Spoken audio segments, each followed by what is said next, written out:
Good day. I'm Burton Klein here at CCP TV, the educational channel of the wonderful Community College of Philadelphia. It sure is nice to be here to talk to you about a subject that I touched on before. But when I spoke before, and you might have been kind enough to watch the program, I talked about women in the world as chief executive officers, women as CEOs. And there might just be a smattering of what I said during that television broadcast in today's presentation, but for the most part, not. This is entitled Motivational Leadership: How to Lead and Motivate People. Yes, indeed, it certainly can be done. You know, folks, people who demand that people do what they want them to do, those aren't leaders. Now, look, Tom, look, Mary, I want you to do this and do it, and then report back. That's not leadership. That's demanding. But the people who are motivational leaders, and you'll hear what comprises the motivation part shortly, they don't demand people to do things. They command respect. Not command like commanding in the military. Up, 2, 3, 4, not that. They command respect because of the motivational things they do for the people in their entourage. Motivational leadership, and again, welcome to CCP TV. Now, some leaders, you know, are laissez-faire leaders. Laissez-faire, you know what that means. The French, they don't do enough. You know, they're sort of, I don't know, skittish, they're behind the scenes, and that's not real leadership. But real leaders are in the middle somewhere. They don't go to the other end too much. Those are the demand type of leaders for the most part. But motivational leaders are in the middle because what they do is so grand. People want to work. They want to do things for that leader for a litany of reasons, and you might hear some of those reasons as I continue today. First of all, as a leader, don't take yourself too seriously. You know, some people can walk around this way. Hi there. Bob, you know, I'm the boss here type of. No. Don't take yourself seriously. Make fun of yourself a little bit. Let them know you're a regular person, a regular guy, if you will. Don't be so silly that they won't know what you mean when you mean to say something that requires work to be done. But don't take yourself too seriously. And you know what great leaders do? Did I hear you say you know? I'm going to tell you anyway. They delegate. And they delegate this way, and I'll use a horrible example. I'm going to use a boss now, a leader, telling Mary something. Mary, you know, we're having that conference next week, and I want you to set up the seating, Mary. And before you set up the seating with the various presidents and vice presidents coming from the companies, before you actually put that down so that Harry and Bill know how to set up, just check in with me. So that's the type of delegation. You see that Mary's a fine person. You delegate her the job, and she comes back to you with where this vice president sits and where that president sits and why you place that person there and this person here, because they'll benefit this company of ours.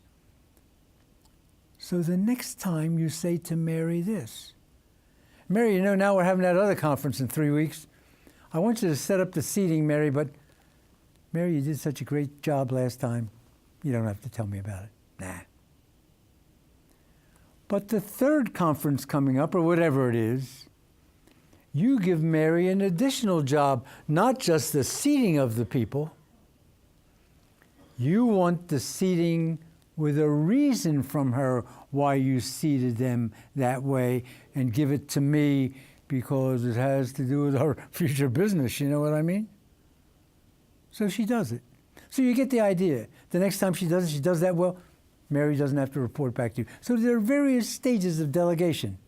Someone has to report back to you each time, If the person's really a great level, has it, a future boss, if you will, they don't have to report back to you because you have confidence in them. Now, you know what great leaders really do? Something fails. Oh, my goodness. What a mess. Oh, my goodness, we didn't get that contract with that other company. But you're not going to blame Mary and Tom and Bill and Jimmy. You know, folks, you know why we didn't get that contract? I messed up. And I want you to tell me when you think I'm doing some things wrong. Come into my office and tell me. I blew it. So in other words, I'm saying motivational leaders, they are big enough people to take the blame themselves. You know, all of life has bumps in the road. You know what I mean by that. Everything doesn't go right. But if things don't go right, don't make excuses. Sort of like taking the blame. Things didn't go right because of a myriad of things. Many things happened that didn't make things go right. Take the blame, though, for it if it doesn't. Now listen to this one. It takes extra time. Don't do it during the workday. Don't do what I'm going to say now during the workday. But when you go home at night, maybe to the chagrin of your significant other or your children, but you'll make time for your wonderful significant other, children, relatives. Write notes. These notes will go in the mailbox of the employee, go on the desk of the employee, not every employee every day. Hey, Mary, great job you did on that delegation job with who sits next to whom. Hey, Bob, you shouldn't have taken the blame for what happened wrong at that meeting last week. I told you it was my fault. You did a great job. Write notes to people. Congratulate them. Thank them all the time. And never manipulate people. You know what I mean by manipulate. You know people who manipulate. They say, oh, I'm going to tell him something. I'm going to, because if he tells her, then that'll mean she'll tell Mary, and I want Mary to. That's manipulation. That's being tricky. That's being slimy. Don't manipulate people. Treat them face to face, kindly. And again, those notes. But besides the notes, something else related to it. People have families, don't they? And you might have a holiday party at your company. It can be any one number of a holiday-type parties or celebration of someone's birthday. Invite family members to come. They all can't come. They work, they do this, they take the kids to school, they babysit. But you give a note to Mary, to use her name again. Mary, give this note to your mother and father, to your grandfather, grandmother. It's an invitation for them to come to our holiday party. Wouldn't that be nice if they could be there too? But wait a minute, how can you remember all these things? How in the heck, I said heck now, I said heck, how in the heck can you remember all these things? You keep a pen in your pocket and you keep a piece of paper in your pocket. And as you go about the company during the day, you take the pen and paper out of your, hey, boy, oh boy, Tyrone didn't get a note from me recently. And you write a note to Tyrone. You write down on a piece of paper, Tyrone didn't invite his wife to come to the last party. A pen and paper in your pocket at all times. Now I'm going to say something that sounds crazy. And I admit being a little crazy, but it's fun. Be a little different. Don't be, as I said on a past broadcast, when you're applying for a job, I believe that was the broadcast, don't be D-U-H, duh. Try to be a little bit different. Do some things that are different. It's fun. And now listen to this one. Sometimes the board of directors sends you certain employees. But if you're really a leader, you say to that board of directors, you know, I'm the head of this unit, Bob, Mary, keep using the wonderful name Mary. I'd like to choose my own employees. So before you take from the mass of people who have applied to our company, and of course you're the boss of the company, you're the president and vice president of the company, let me interview the people, and I'm going to have some of our staff members in that interview panel. Doesn't that give them a feeling that they're important to be part of an interview panel? It certainly does. It's showing them that you have faith in them, but you're not just taking the people that the upper bosses send to you. You might say, my goodness, I might get fired. I can't. If you really have guts, and they see already that you're a leader by your motivational tactics, they'll say to you, fine, you can choose your own employees and include part of the people who work with you. You know, people love to be liked. It's nice to be liked. But if you are going to run your office or run your company because you want to make sure you do things that everybody likes you, oh, isn't he a wonderful boss? Oh my goodness, he's so nice, he's so sweet.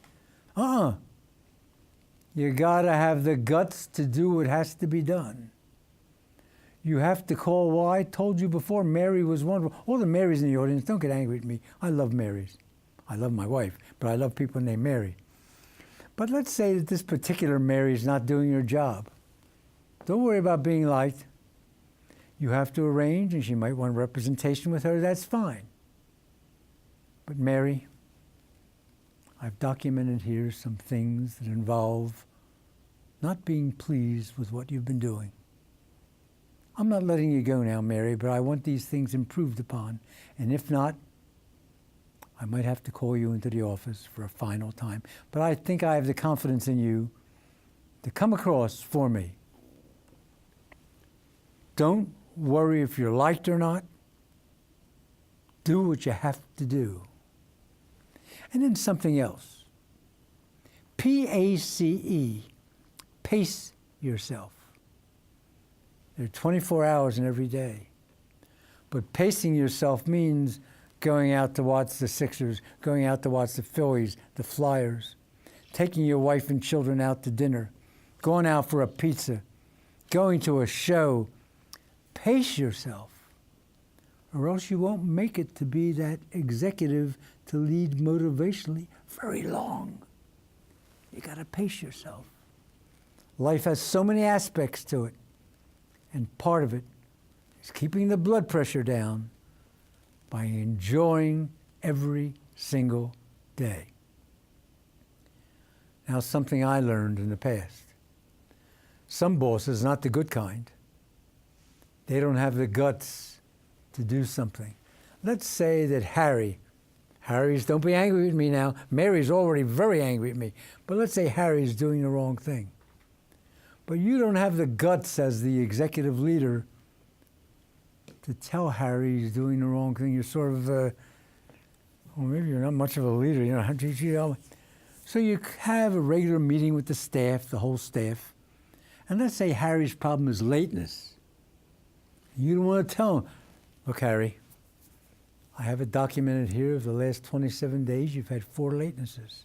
There's no reason for that, Harry, unless it's an illness or a tragedy in your family. But you don't have the guts to call Harry in, as you called in Mary before. So you decide at the next meeting of everybody, folks, it's everybody's there now, 37 people, I'm just making up a number. Now lateness is very bad, you know. It hurts everybody in the company because everybody depends on your work too. So don't be late. You don't have the guts to handle Harry one-on-one or with his representation. A motivational leader gains respect by calling someone in and letting them know one-on-one. Now, this democracy is wonderful. We live in a democracy and it's wonderful. You know it, I know it. To be able to go to a restaurant when you want, to go to a ball game when you want, to go eat the pizza when you want.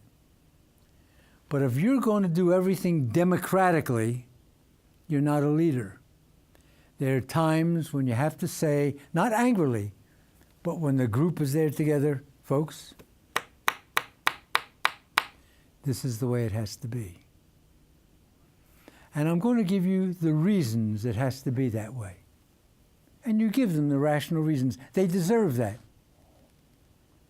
Democracy doesn't always work. Sometimes you have to, in a nice way, be a little bit dictatorial. And then if you are dictatorial, which means you're telling them what you want, don't be defensive about it.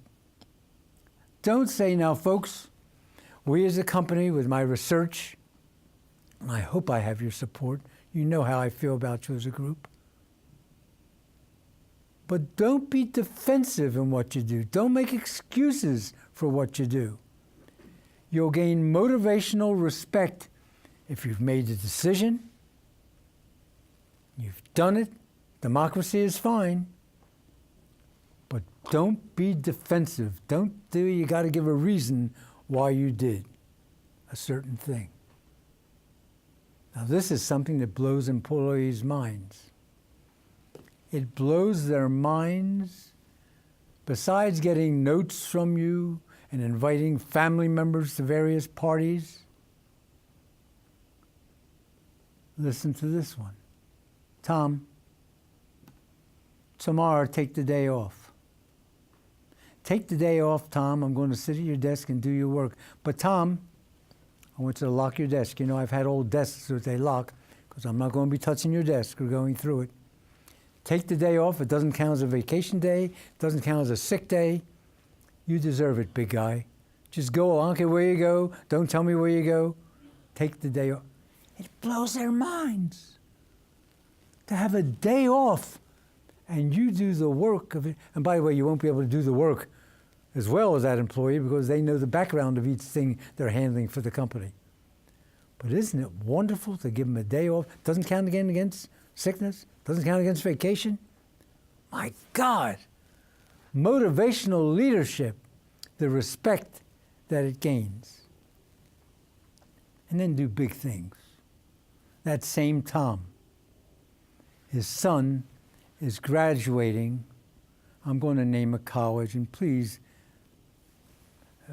after this person went to Community College of Philadelphia, they chose to go to Muhlenberg. There are thousands of wonderful colleges. I'm just saying Muhlenberg.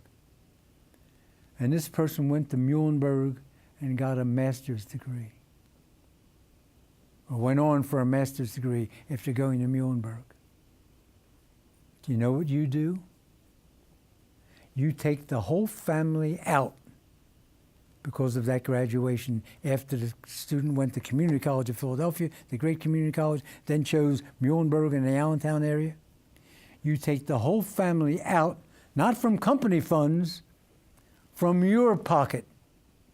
But you don't only take them out. Listen to this one now. A one-night overnight trip in Lancaster, Pennsylvania to go to the theater with the hotel included. Magnanimous, big things. Not just so that Tom will say, oh, isn't he nice as a boss? If the boss is a wonderful lady, CEO, isn't she one? Because this is the thing, you got to do so many nasty things as a boss. Motivationally, this is what brings people in the fold. And then another thing, look the part. Do you want to come in flip-flops and dungarees and short-sleeve shirt that says Muhlenberg College on it because that's where he went and he gave you a shirt from his son's college? Now, of course, if you're going on a picnic as a group, certainly dress that way. But look the part. Even if it means that your nails look a certain way and clean shaven. And if you're wearing a bow tie, it's straight. And if you're wearing, if you will, and I'm not putting myself up front, a handkerchief, it matches the jacket and the tie. Look the part of a boss. If you're a lady, and ladies, I mean this most respectfully. Most respectfully. So don't think I'm being a dirty old man. Do not wear clothing that has sexual connotations to it. Dress like the lady that we know you are. Folks, I've stated a litany of things dealing with motivational leadership. I hope some have registered in your wonderful minds. I hope so. I know a lot of people who have done these very things and have gained the company's support this way. I am Burton Klein, here on the Educational Channel of Community College of Philadelphia. Thanks so much for watching. Good day.